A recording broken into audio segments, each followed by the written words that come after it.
Hey everyone, I'm here with Paul Sorensen and he's a violin maker in Australia and I'm having a chat with him today about his instruments that he's selling worldwide. Yeah, let's see what they look like. Welcome, Paul. Good to see you. Yeah, yeah. Thank you, Zlata. And can you tell us a little bit about the instruments you make? Maybe you can start with how you got into making violins in the first Yeah, place. yeah. Well, I started making violins because when I was 28, I saw a very old gentleman with white flowing hair at a working with wood festival, and he was carving out a violin, and I was fascinated, and then got talk to him, and he was telling me about the art and science of violin, and I got intrigued because I have a bit of a technical background and Hmm. also like working woods. So Okay. I'm fascinated. Mm. Yeah, because I have the idea that there are two types of violin makers. One that come from playing the violin and then being more and more interested in making it versus playing it. And the other side is the woodworkers, or from the technical standpoint, who came to be fascinated by the violin and wanting to make it as well. So that's great. And how did it go on to making your first violin and how did the Yeah, story continue? yeah. Well, I did actually come from a musical background. Okay. My mum was a singer and did her letters in singing, and we, as kids, learned piano, and then later on, I was strangely enough playing French horn in a UC orchestra when I was younger. So I had that sort of musical background Hmm. behind me before I Yeah. started. So yeah, but those two violins, terrible, absolutely shocking. So when I was 28, and they took forever to make, um, and I didn't have a lot of help, and I used a lot of books, and I found it very difficult. But later on, I did get some help from some local makers. So I used to go visiting some makers, some tips on construction and do things, and continued to research violin making and techniques and materials, etc.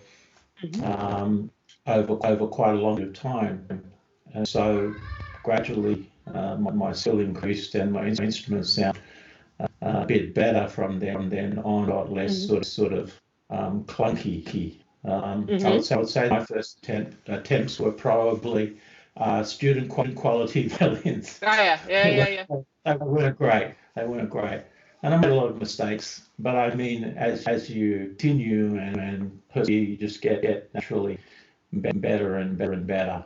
And that's yes. I really enjoyed. So I continued on with and gradually did a lot of research and development where I tried materials in different varnishes and gradually, a very long period of time, refined that technique down until I started getting some really nice sounding instruments. Yeah, and now at 62, I'm starting to make my best instruments. So it's Ah, okay. been of a Yeah. long haul, 28 to 62. Violin But, making, but just as playing, requires a lot of practice. yeah, so as you know, Stradivari made some of his best instruments when he was around 70 years old, and I Hmm. think the last instruments was when he was about 90. So um, it goes to show you that violin makers can live for a long time and continue to make beautiful instruments long after ordinary people have since retired and quit work. So Yeah. it's the And certainly passion that for keeps his people going. time, being 70 was something that wasn't uh, an age. Now we say like 70 is the new 50 or whatever. But I think in his time, 70 was an age that not many people would reach anyway. Absolutely, yeah. And I do believe that it was the violin making which kept him. Yeah, And kept him alive. yeah. That's why I look so my age. Yeah. Yeah. So getting back to Well, violin violins. playing just makes you old. If you Yeah, want gray hairs, you should play violin, and if you want to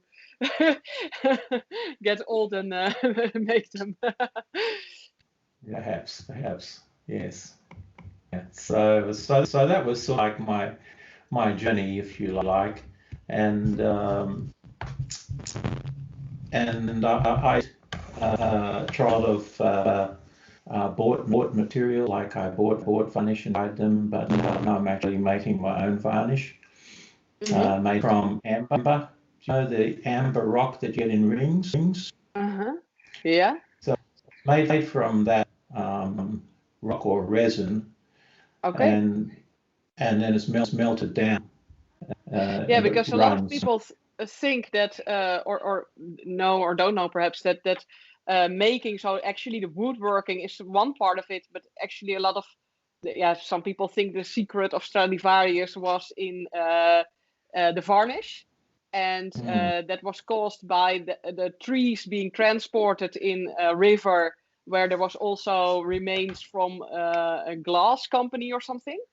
Yeah. So there are a lot of stories around varnish. So can you explain a little bit to people watching why a violin maker really wants to make his own varnish? Because you can also buy it in bottles, for example. But Yeah, there is actually some truth to that.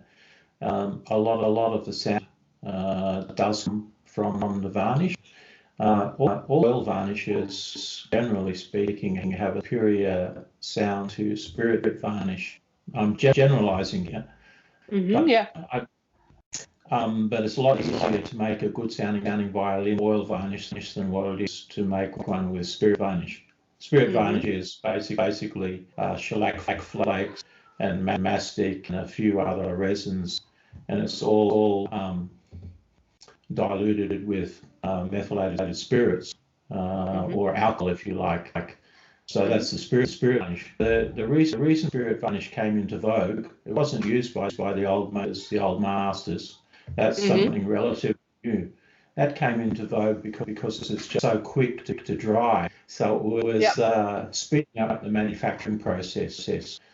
So that became the vogue because it takes quite a long time for oil varnish dry.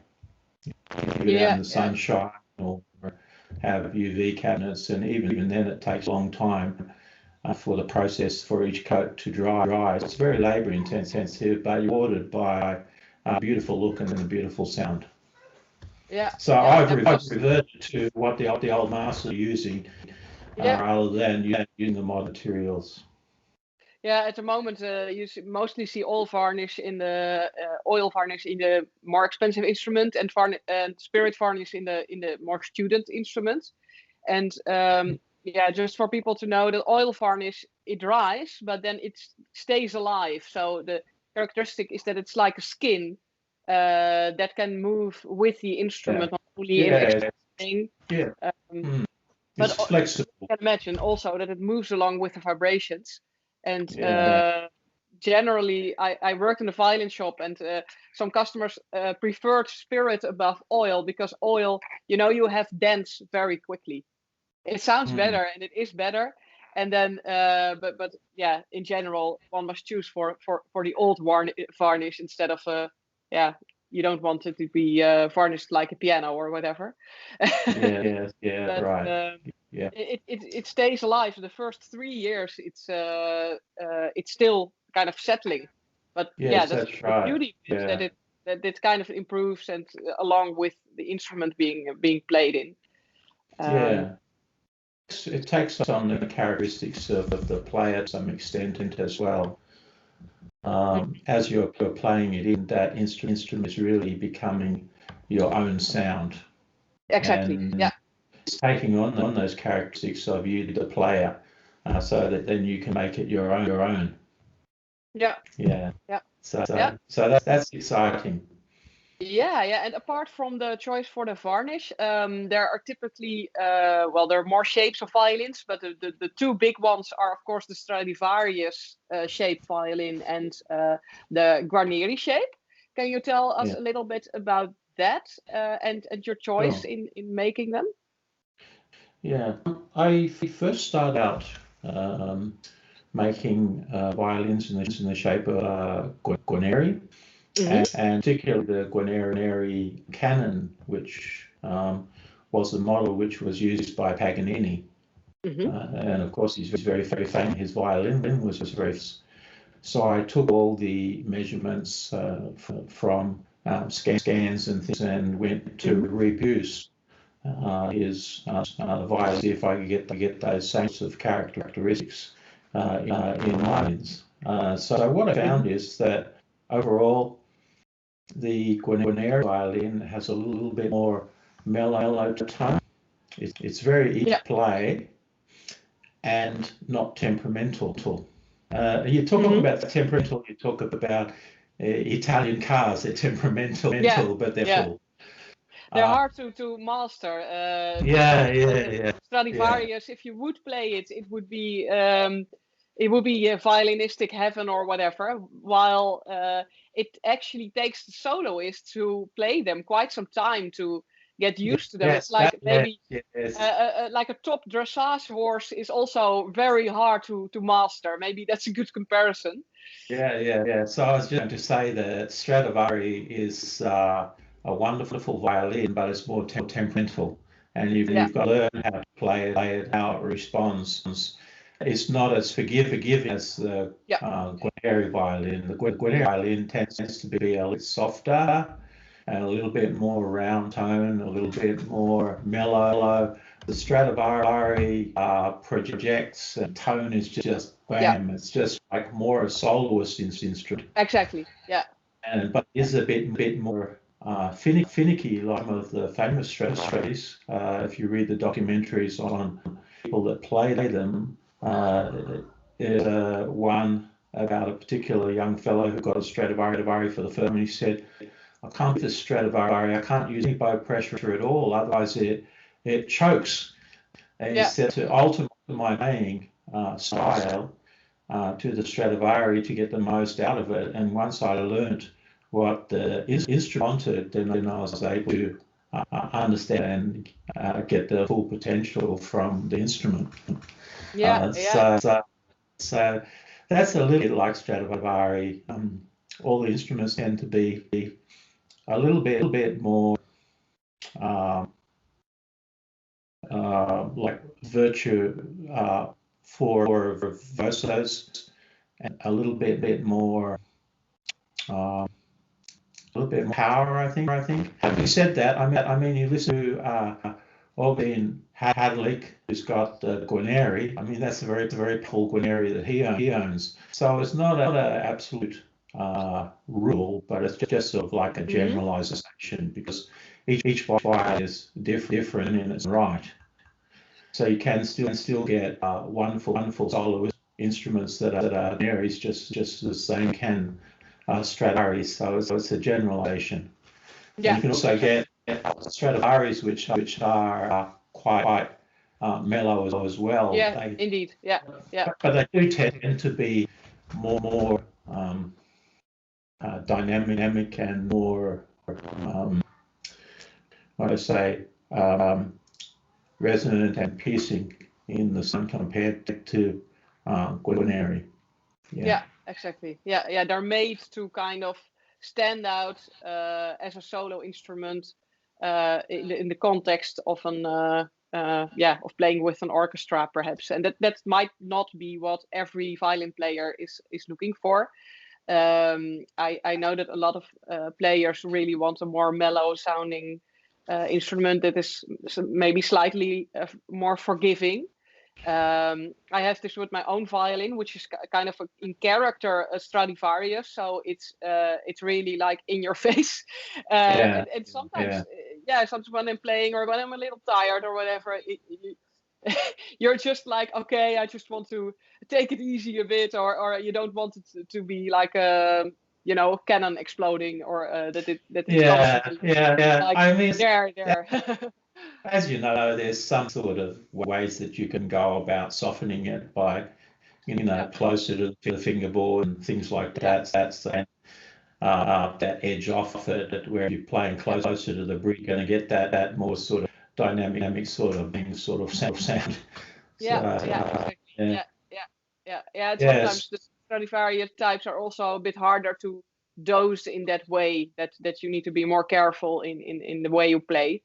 But I understand that you mainly build Guarneri style violins at the moment, or do you build them Um, both I've interchangeably? actually been building them both. The most recent ones have actually been Stradivari, not Guarneri, and I've had a lot of success with the Stradivari type model, and at the moment that I've had more, I guess, the Stradivari's appeal to more because most of the people who have been interested in my violin want the power, and they want something that can be heard of everybody else. Oh yeah. They like the extra volume and projection Mhm. that the Stradivari has the potential of giving. Yeah. If it's coupled with the right strings, of course. Yeah, of So, course, strings matter also a lot. That's also important to add, that you can color the sound of your instrument not only by playing technique, but of course also by choosing a particular type of string. That's why I have Eva Piazzi Gold, for example, on my violin yeah, instead of usual Eva yeah. Piazzi, just to soften it slightly. Now we're talking about sound. Would there be a possibility that you can maybe show us your instruments and Sure. maybe as far as it goes, of course, with the recording equipment, and it always matters how it's recorded and then also how it's Yeah, played. So I recommend, if people are watching this, then put your headphones in, because that's always better than listen it through speakers. Certainly, if there are phone speakers, you don't really get an idea of the different instruments. yes, So I yeah. recommend everybody watching do it with headphones or with really good speakers. And So, so like you, I'm quite fond of the Eva Brazzi gold strings. So this one has been, don't know if you get that. yeah. This one has been set up with Eva Perazzi gold strings, Hmm. and they tend to suit my violins quite well. The other things which I really like are actually the Larsen strings. Hmm. I've got Larsen Virtuoso, and there's Oh yeah. another type of Larsen string that also tend to complement my use. The Larsen strings, at least in country, tend to be a little bit cheaper than the Eva Brazzi golds. Yeah, that's true. Um, Yeah, yeah. but still have a really nice sound. So Larsen Tzigaans are also recommended if people are looking for a more warm and mellow sound. yeah, and Larsens are made in Denmark. And if you Google Larsen strings, actually interesting story behind Larsen strings, where they actually Yeah. worked with a soloist now developing the virtuoso strings. It's quite an interesting read. Yeah. Hmm. So this violin is a Stradivari model, and Hmm.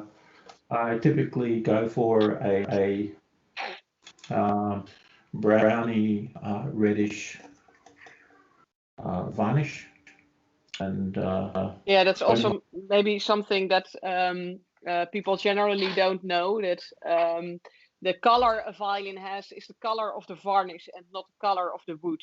The color of the wood is generally maple, and it's quite white.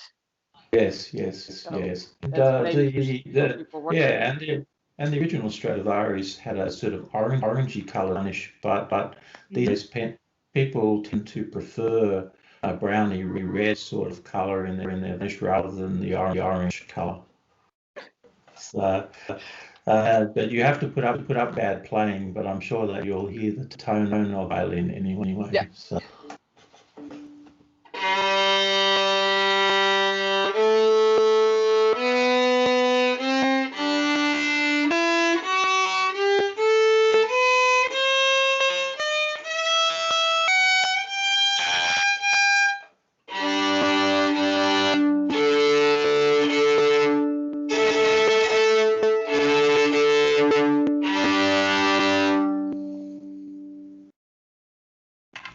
So you can from that the tone is quite mellow and so quite resonant. So that's the Strad. So these violins are actually fairly identical in varnish. The color's a little bit deeper in this one. It's like a bit darker brown. Oh yeah. Yeah, but similar varnish, the coloring is just a little bit. Let's see.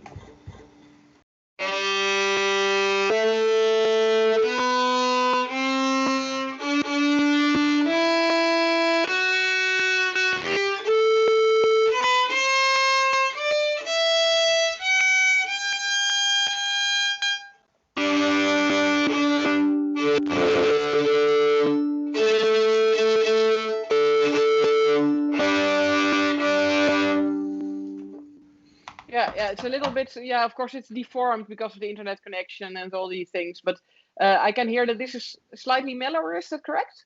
Yes, yeah. Okay. So this Guarneri model, so it's a little more mellow, and you can actually see the difference between the two models because the Guarneri F holes are longer in the body. You can probably see there. The Guarneri holes are a lot longer in the body, whereas the Stradivari, on the other hand, which I will get, are a little bit shorter and a little bit fatter. Yeah. So we're talking about F holes for the people watching. So, yes. Yeah. So the difference is not really. It's really a stylistic difference. Different makers had different ways of cutting the F holes, but the idea behind them is that there should be a certain percentage of volume of the top. And if you make them big, the sound is very good, and you make them too small, the sound is not very good. So Stradivari was very clever and in the way that he managed to figure out exactly the right size. And also probably the other thing which maybe some violinists don't really know much is got to do with the setup of the violin. Yeah, and that's really important for everyone who's looking to buy a violin online. That most of times is the problem, because it's, if you spend maybe a little bit money for a student quality violin, the problem is not so much the sound box, as to say, because it's not horrible to start on a violin, for example, with a sound box that's not really like high end. But if the setup isn't good, you can't play or tune the violin. So, and that is important on whatever level someone is, because some people think, a cheap violin doesn't matter because I'm a beginner anyway. But make sure whatever you buy, that at least the setup is good. Because if the pegs don't fit in the peg box, you simply can't tune the instrument. If the fingerboard isn't shaped in a good way, or the bridge isn't shaped in a good way, then it's just simply impossible to play. Maybe for those who are interested in what I mean by this, is a video, I'll link to that maybe somewhere in this video, is where with a violin maker in Holland, we examined a $29 violin from eBay. And we improved that one, and we show everything that goes wrong when buying a violin that isn't set up correctly. For your information, Paul, it was a violin that had plastic fittings. So I saw the video actually. I did watch it. Oh, okay, yeah. So that might be interesting to watch if you're thinking what setup matters. Yeah. Sorry for interrupting you. No, that's fine. Basically, what I was just going to say is that on higher end violins, especially ones that I do, a customer can actually specify how they want their instrument set up, whether like a low action for faster playing, or whether they prefer the strings to be a little bit higher. Oh, yeah. And to some extent, like the bridge, the curvature of the bridge so important for the playing of violinists. You can have flatter bridges, you can have bridges with more curve. Basically, flatter bridges are favoured by people who play fiddle and playing a lot of chords, whereas a slightly more rounded bridge is preferred more by classical violinists. There's a little bit more space between strings, but then on just to summarize it for people who, the rounder the bridge is, the more distance you have in string crossing. So the rounder it is, the easier it will get to play on one string at the same time. If it's very round, then you have to do a lot of this work to cross strings, so you don't want it to be very round. But if it's flat, then you'll be playing on 4 strings at the same time. So that's how that will translate into your playing. So if it's a little bit flatter, for example, in the fiddle music where they play a lot of double stops or drone notes or chords, and they want it to be easy to play 2 strings or 3 strings at the same time, then you want a bridge that is slightly flatter. So just to translate it a little bit into what a player would notice of that. Yeah. The other thing that possibly a few players wouldn't know is that when you look at a long length, actually is concave, and the reason for that is to stop this from buzzing when you're playing up the string. If you had it dead flat, then the string would buzz. So typically, the bass on the bass side of the board, there's a little bit more concave in the fingerboard, and on the E string, a little bit less. The reason being is because the E string is a lot thinner, so it doesn't need as much concave to stop it from buzzing. Whereas on the G string, you've got a lot thicker strings, so actually, it's quite a lot. Concave is roughly 0.7 millimeters, so it's quite noticeable. You put a ruler on it, you can see the light underneath it, where it's actually hollowed out a bit. And that gets less and less as you move towards the E strings. So people look at a fingerboard and think, oh, it's flat from it being round this way. Of course. But actually, it's not quite a complex shape. So that's something which is customizable well to players' taste, because it can change the action of the string. If you have the concave a little bit less, you've got and have to push down far when you play notes, so it can have the intonation. So all those things are adjustable.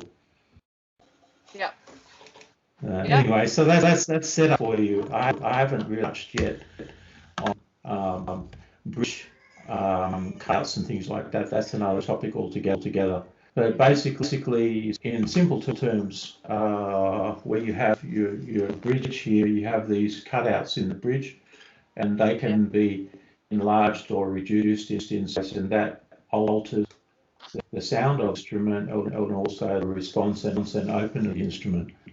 So it's been very cleverly designed and over many number of years. But these small adjustments, tiny adjustments, just shaving off a little bit here and a little bit there, make a huge difference to the overall sound and openness of the instrument. Same adjusting the sound post. There's a sort of thing can really. Well, you've probably covered that in your setup video that you were talking about. Sorry? You probably covered in the setup video you were talking about, where you a little bit indeed. And then we should also have measured vibrations and that kind of stuff to see what it matters to have a bridge replaced by a really hand cut one, and also sound post. The place matters a lot, so moving it a millimeter here and there can already make a big difference. It, of course, the top and the bottom of the sound post needs to fit the curve and the sound box exactly. If it just touches the side and doesn't give the vibrations through. So all these things are very complex, and one can imagine that you need just the right type of wood. It's really millimeter work, just as playing the instrument. Very, very small adjustments make a very, very big difference. And that's why you can't have a general bridge, or you can't just buy a bridge and then place it on your instrument or something. So, yeah. Yeah, so from the point of view of sound posts, people, it's just a bit of wood in the violin. But like you said, it's got different angles on each end, so it fits perfectly on the bottom. And there's actually a measuring tool which you measure to get that fitting exactly right. Yeah. And then we got a set of little calipers that read to two decimal places when I'm fitting those. Yeah. So I can have a looser or a tighter fit depending on what I want to achieve and what the customer wants to achieve. And it does make difference in the playability of the instrument as well, how it's set up and how the sound post is actually fitted. So. Yeah, and it can also balance out the instrument. If it's placed more in the direction of the G string or more in the direction of the E string, it gets kind of softer, or it gets very loud on the E string. You can balance the whole instrument just by that little piece of wood. So yeah, that's very interesting. So you sell violins online. How does that go? Does that go in a session like we're having now, for example? And then you show instruments. How do you determine the setup with your customer? Do you send violins back and forth, or how do you go about that? Yeah, so typically if somebody wants to, or they're interested in purchasing a violin, either a stock or a custom one, I would talk to them about what their violin is that they currently have and how their current violin is set up, what they like about it, what they don't like about it, and what they'd really like to see in their new instrument. And I give them an idea about the standard setup, and they can measure their own and see whether or not their own is up the same way, just by using a ruler. They can measure the string. And so those things done. The other thing too is that people with smaller or larger hands really require a different setup. Someone with a small hand would like the strings here be closer together, and then the neck to be thinner across the width of the fingerboard, and also the thickness depth-wise on the fingerboard. People with small hands, especially when they want to reach into the upper ends of the fingerboard, they really appreciate that to be customized to them. So the other thing that can be customized with small hands is that the string length can be adjusted slightly shorter. So by adjusting it slightly shorter, even by a few millimeters, can mean that those high notes are a lot easier to reach, and the notes are closer. Whereas people with large hands, men, have this problem. They want the strings to be further apart than nuts, so that they don't hit two strings at the same time when they're pushing their finger down. And also they prefer a slightly longer string length, so that then they put their finger down for say semitone. They're not putting their finger right on top of the other finger, or have moved their other finger to get the next note. So all those things are custom things which people don't really understand, that they have these options, that they are available. Well, there's so much possible that makes your life as a player quite a bit easier. It's quite interesting actually, because I was just an article just recent on Facebook about our friend who sells carbon fiber bows, music. We've done a lot of reviews of the Arcus and the music bows on this channel. So he's talking about how he's just had violins set up with Yeah. wider string spacing I read after it. 40 years of playing. And he Yeah. would never play, was it Bach or something? He Yeah. had difficulty playing that because his fingers were always touching a couple of strings at a time.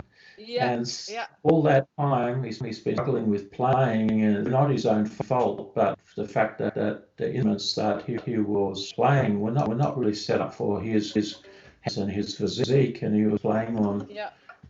fairly standard instruments. So this is where it can really help players to advance quickly by having something set up exactly for them. Yeah. And realizing that if they're having difficulty, it may possibly be the setup of violin that have nothing to do with them personally. Yeah. And so they go through that frustration, Exactly. Yeah. trying to do something which is almost physically impossible to do. I mean, there are some people that have mastered these things regardless and overcome it by doing some sort of fancy work, but I mean, you necessarily have to do the instrument as set up correctly in the first place. Yeah. Yeah. It can save you a lot of struggle in A your lot of process. heartache. Yeah, Yeah. for Exactly.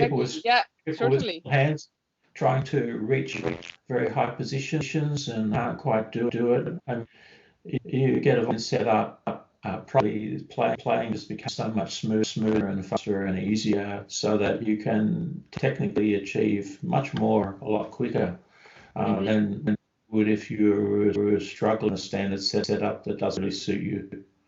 And on another note, on a more serious note, there are people actually who have had set up violin who have done themselves serious injury, Wow. such as RSI, Yeah. by having things like the strings set up way too high. Yeah. Yeah. Yeah. Yeah. So it's important to have everything set up correctly so that you can make fast progress and not Yeah. injure yourself. All right. Yeah. Yeah. Certainly true. Yeah. Thank you for sharing all this. I will put a link to where people can see and hear your instruments in the description of this video. So this was really interesting to hear all about these aspects of making and your own journey in this. So thank you very much. And I don't know if there are anything you want to add before we close off this interview. No, it's all good. Thank you so much for your time today. I really enjoyed having a chat with you, and I really love the work that you're putting into your channel and that you're so passionate about. Educating and also helping people on their violinist or viola journey. Yeah. Thank you. Yeah. Yeah. All right. Thanks for All watching, right. everyone. Bye. Bye bye.